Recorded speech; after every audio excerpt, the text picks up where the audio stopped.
Most women today are drowning in dating advice. Some of it soft, spiritual fluff that keeps them stuck, some of it fear-based, trauma-driven, and borderline toxic. And a tiny minority of it is grounded in reality, accountability, and genuine feminine growth. In this video, we're going to walk through 4 pieces of viral advice women are hearing right now.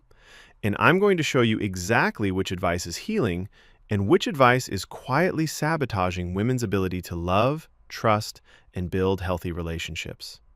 Let's begin. I'm gonna give you the best advice that I ever got thrown in my face a few years ago. Trigger warning. The advice goes something like this. If you feel like your life sucks right now, it's actually not that your life sucks. It's that your relationship with your brain sucks. The relationship with your brain is also your masculine energy. It's mindset, it's gratitude, how you're thinking about the world and how you're thinking about you in it. I hope that advice shakes your life just as much as it did with me. And I hope it makes you run towards becoming a person who wants to change that, wants to have a loving relationship with your brain, and to wake up every day interested in how can I get closer to that. Where are the podcast, audiobooks, workshops, courses that will make me transform my mindset so that I can transform my life, so that This first clip is well-meaning but deeply naive. She frames every problem in a woman's life as a relationship with her brain, which sounds empowering until you realize it's essentially a spiritual bypass, a way of avoiding the real-world behaviors and patterns that shape someone's outcomes. She collapses masculine energy into vague buzzwords like gratitude, mindset, podcasts, and workshops. None of that is masculine energy. Masculine energy is discipline, direction, agency, responsibility. It's the ability to confront reality, not drown yourself in self-help content hoping your life magically changes. This advice wants women to wake up interested in personal growth. Good. But it never asks the harder questions. Are your habits aligned with your goals? Are you emotionally regulated? Do you take accountability for your dating patterns? Do you choose men based on values, not fantasies? Mindset is helpful, but mindset without maturity becomes delusion. This clip encourages women to feel inspired without becoming self-aware. It's motivational, but not transformational. And in dating, lack of self-awareness is what breeds chaos. Men won't tell you this, but I will. I was a madam for 5 years. My client list is over 10,000 names.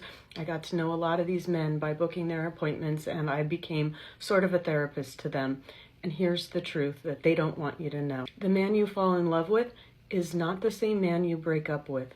The man you fall in love with has a vested interest in doing the right thing. He wants to win you or keep you, so he's going to do all the right things and say all the right things.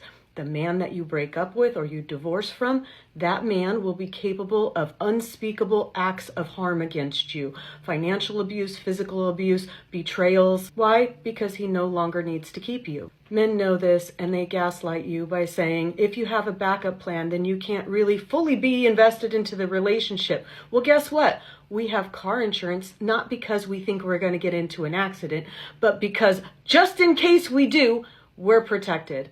Always protect yourself. Leave me a comment below if you want more dating advice. This clip is the opposite extreme.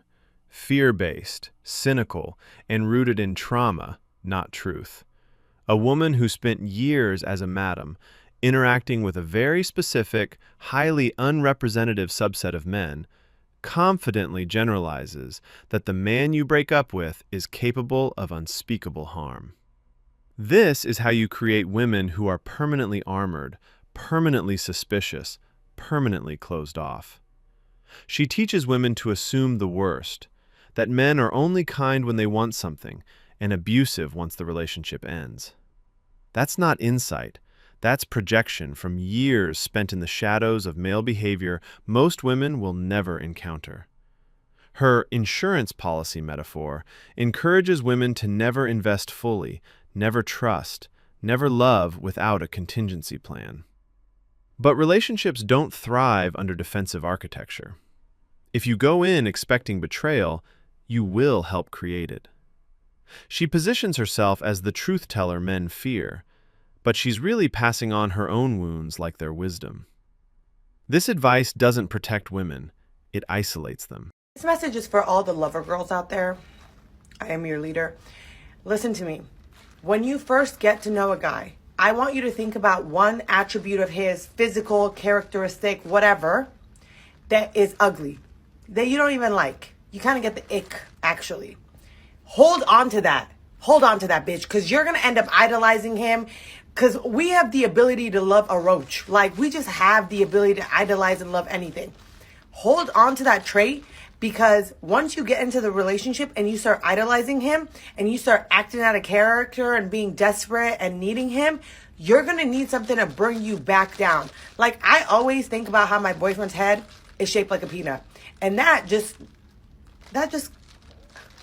I'm like, okay, I look like this, he got a peanut head. This one tries to be playful, but it reveals something darker: the normalization of female emotional instability.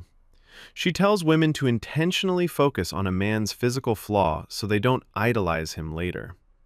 In other words, you can't regulate your emotions, so sabotage your attraction up front. This is a confession that many women today don't love men. They emotionally latch onto them. And instead of teaching emotional maturity, boundaries, or self-worth, she teaches women to weaponize contempt as a grounding mechanism. Relationships built on admiration thrive. Relationships built on, I remind myself his head is shaped like a peanut so I don't lose myself, are immature, disrespectful, and doomed.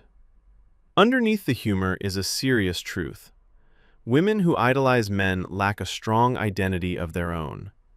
Instead of telling women to build that identity, she teaches them to mentally degrade their partner to stay in control. This advice doesn't help women date better men. It trains them to stay emotionally chaotic and relationally resentful. I'm 33, single, living in California, and I'm finding my man this year. And so are you, so listen up. You need to start radiating wife material energy. Confidence is magnetic. If you're not confident, fake it till you make it. Go out solo, crush your goals, and really invest in your glow up. You're not looking for someone to complete you, rather someone who is going to complement your life. Therefore, you must be investing in you. Be playful and warm. Men are going to fall for how you make them feel. No man wants a tight and rigid woman. Which tip are you going to try first? Comment and let me know. Finally, we get actual, healthy advice. This woman pushes women towards self-development, warmth, confidence, and femininity. Not fear, not self-sabotage, not delusion, but genuine maturity. She tells women to build a real life before looking for a man. Glow up for themselves. Be warm, playful, feminine. Treat a relationship as partnership, not dependence. This is the one woman who understands the core, unfiltered reality. You attract who you are. If your life is empty, you'll attract a man who's empty. If you radiate confidence and emotional ease, men will feel safe around you. If you invest in yourself first, you stop chasing men to validate you. Her advice actually empowers women to be better partners and better people, instead of teaching them paranoia, contempt, or spiritual daydreaming. This is the kind of guidance that helps modern women date successfully because it's grounded in reality, not fear. If modern dating feels broken, it's not because men and women can't love each other. It's because the loudest voices are giving women advice that pulls them away from trust, maturity, and emotional honesty. But the truth is simple. A woman who builds a real life, takes accountability, and leads with warmth will have her pick of high-quality men. And a man who's grounded, purposeful, and selective will recognize her immediately. If you want more breakdowns like this, subscribe, leave a comment, and keep building the life that makes love inevitable.